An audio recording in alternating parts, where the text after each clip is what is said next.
पर थी abandon type का और 2 ट्रैक्टर था, तो वो 3 यहाँ से सीज किया गया है और लगभग 12 गाड़ियाँ थीं जो कि पीछा कर रही थी और व्यवधान डाल रही थी जो काम की सरकारी काम में, तो उनको भी सीज किया गया है और उनके साथ भी कुछ लोग थे, उनको भी डिटेन किया गया है। और बाकी विभिन्न ज़िलों से हैं और 4 लोग अभी तक मिले हैं जो कि राज्य के बाहर से भी हैं, 3 उत्तर प्रदेश से और 1 दिल्ली से भी हैं। तो सभी लोगों का वेरिफिकेशन हम लोग कर रहे हैं और आगे जो नियमानुसार कार्रवाई होगी उसको हम लोग करेंगे। नहीं माने, हम लोगों ने पर्याप्त समय भी दिया और उसके बाद नहीं माने तो आज 6 तारीख को सुबह जो है गिरफ्तारी की गई है और उनके साथ लगभग 43 लोगों को हम लोगों ने डिटेन किया है और 15 गाड़ियाँ सीज हुई हैं और सबका वेरिफिकेशन हो रहा है। और अभी तक 43 में से लगभग 30 लोगों का वेरिफिकेशन हुआ है, जिसमें से 5 लोग मात्र पटना से हैं और सभी कार्यकर्ता हैं पार्टी विशेष। नोरमा ग्रुप, जो सोचता है वो करता है, आपके अपने सपनों का आशियाना। नमस्कार, मैं हूं सागर कुमार, भारत लाइव देख रहे हैं आप। देखिए, प्रशांत किशोर वाले मामले में लगातार अपडेट्स निकल कर आ रहे हैं, जैसा कि हम लगातार खबर दिखा रहे हैं और भारत लाइव ही एकमात्र चैनल है जो सबसे पहले सुबह के 4 सवा 4 बजे हमने ये खबरें आपको दिखा दी थी भारत लाइव पर कि प्रशांत किशोर को गिरफ्तार कर दिया गया है। और वो वीडियोज, एक्सक्लूसिव वीडियो जो प्रशांत किशोर को जबरदस्ती वहां से उठाया गया, वह खबरें भी हमने प्रसारित कर दी थी। तो देखिए, हम लगातार ये जो चीज बता रहे हैं कि प्रशांत किशोर को पहले गांधी मैदान से ले जाया गया एम्स ले जाकर वहां पर चिकित्सा परीक्षण कराने का योजना था, लेकिन वहां पर प्रशांत किशोर ने नहीं माना, बात नहीं माना या फिर क्या कुछ हुआ, ये तो बात की चीजें हैं। लेकिन प्रशांत किशोर को वहां से निकालकर फिर प्रशासन के लोग हैं जो उसी एम्बुलेंस से नौबतपुर ले गए। नौबतपुर के बाद फतुहा, मतलब लगभग 2 से 3 घंटे तक उनको पटना के बाहरी इलाकों में घुमाया गया। फिर फतुहा के एक सामुदायिक स्वास्थ्य केंद्र में ले जाकर उनकी स्वास्थ्य परीक्षण कराई गई। अब सवाल यह है कि उनका क्या आमरण अनशन जो है वो टूट चुका है या फिर आमरण अनशन जारी है। देखिए, पटना पुलिस ने पहले उनको सिविल कोर्ट लेकर गई, सिविल कोर्ट में 25,000 के मुचलके पर उनको जमानत दे दिया गया है। लेकिन अब जो सबसे बड़ा अपडेट है कि पटना डीएम ने भी बड़े जो है वो आरोप लगा दिए हैं प्रशांत किशोर पे।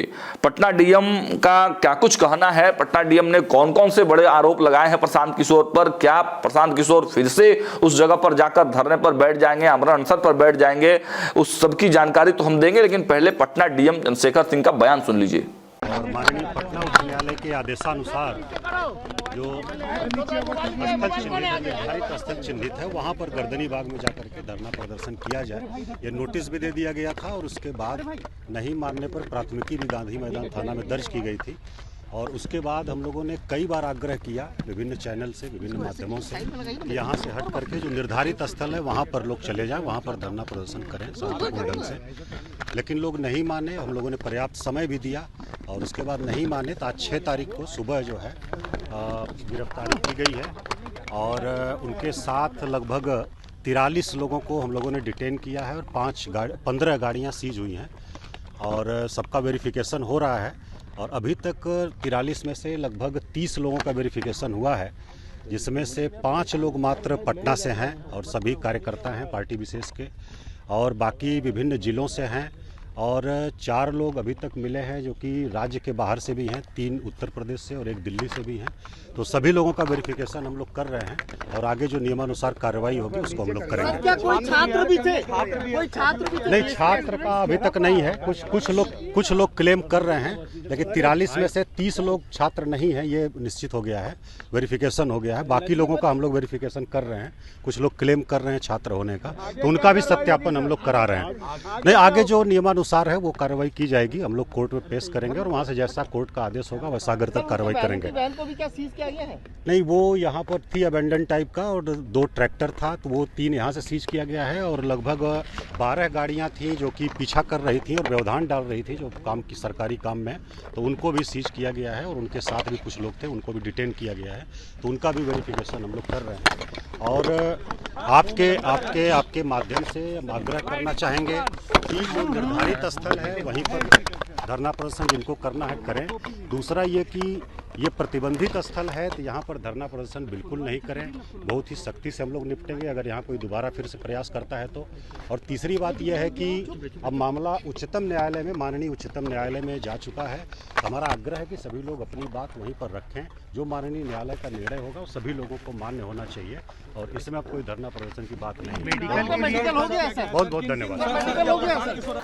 तो आपने सुना, देखिए पटना डीएम काफी एक्शन मोड में। उन्होंने कहा कि सुबह में हम लोगों ने प्रशांत किशोर को जबरदस्ती उठा लिया। हम लोग बार बार उनको चेतावनी दे रहे थे कि ये प्रतिबंधित क्षेत्र है, आप गर्दनी बाग जाइए, लेकिन वो नहीं माने। तब प्रशासन को मजबूरीवश यह एक्शन लेना पड़ा। लेकिन उन्होंने जो चौंकाने वाले खुलासे किए हैं, देखिए उन्होंने कहा है कि उनके साथ में 43 और लोगों को डिटेन किया गया है, साथ ही 15 गाड़ियों को सीज किया गया है। और उन्होंने यह भी बात बताई कि उन 45 लोगों में से लगभग 30 लोगों का वेरिफिकेशन हुआ है, जिसमें केवल 5 ही लोग पटना से हैं, बाकी बाहर से हैं। और सबका वेरिफिकेशन हो रहा है। हालांकि कुछ लोग कह रहे हैं कि हम छात्र हैं, तो उसकी भी जानकारी जो है वेरिफिकेशन की जा रही है। पटना डीएम ने यह बड़ा बात कहा है कि देखिए इस पूरे आंदोलन में बाहर से ज्यादा मात्रा में लोग आए हुए थे और केवल पटना जिला के बाहर के नहीं बल्कि बिहार के बाहर के भी कुछ लोग हैं। 4 लोगों की संख्या है, जो कि 3 उत्तर प्रदेश से और 1 दिल्ली से इस पूरे आंदोलन में आए हुए थे। और देखिए 12 और गाड़ियों को सीज करने की बात कही जा रही है। डीएम ने कहा है कि 12 गाड़ियां जो कि लगातार पुलिस वैन का पीछा कर रही थी, एम्बुलेंस का पीछा कर रही थी, जिसमें प्रशांत किशोर थे, तो सरकारी काम में व्यवधान उत्पन्न करने के कारण उनको भी जो है गिरफ्त में लिया गया है। उन्होंने कहा कि देखिए हम लोग पूरी मजबूती के साथ यहाँ पर मौजूद हैं। अभी गांधी मैदान को खाली करा लिया गया है, यह प्रतिबंधित क्षेत्र है। अगर कोई दोबारा से यहाँ बैठने का प्रयास करता है तो हम लोग सख्ती से कार्रवाई करेंगे। और एक अपील लास्ट में उन्होंने यह भी कर दी कि देखिए यह पूरा जो मामला है वो माननीय उच्चतम न्यायालय के संज्ञान में चला गया है, तो लोगों को, छात्रों को और जो लोग इस तरह का काम कर रहे हैं उसको माननीय न्यायालय के आदेश तक का इंतजार कर लेना चाहिए। फिलहाल इस वीडियो में इतना ही। देखते रहिए भारत लाइव। बहुत बहुत धन्यवाद। आपके सपनों को हमने सजाया है, ई होम्स पैनोरामा को हमने बनाया है। ई होम्स मेरा एक सपना था जिस पे मैं पिछले 4 साल से काम कर रहा था। हमने जो बनाया है वो सबने है माना।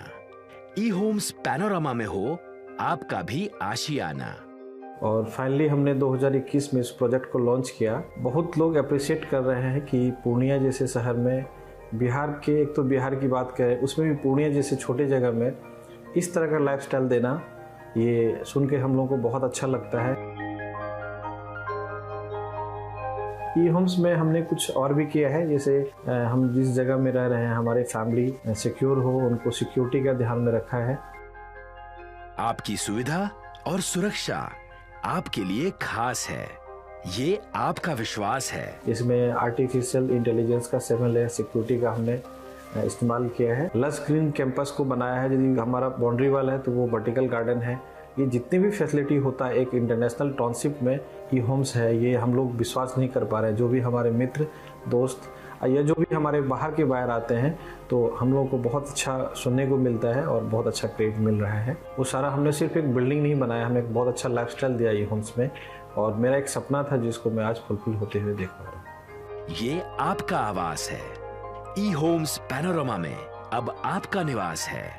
ई Homes Panorama, luxurious lifestyle redefined.